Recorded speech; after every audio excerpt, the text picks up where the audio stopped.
किन्नी गोरी है, किवें अख ना करदी चोरी है, किन्ना अकदी है किन्ना जचदी है, शीशे विच रहिंदी तकदी है,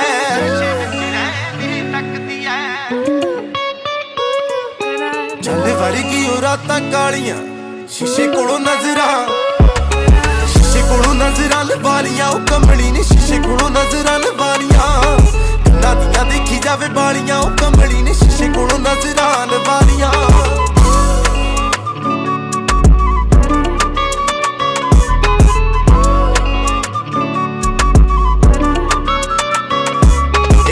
दा दीदार कदे होए नूं साडा दिन एक डेढ़ पै जवे, जे साडा दिल थोड़ा टुटदा उत्थे शीशे दे तरेड़ पै।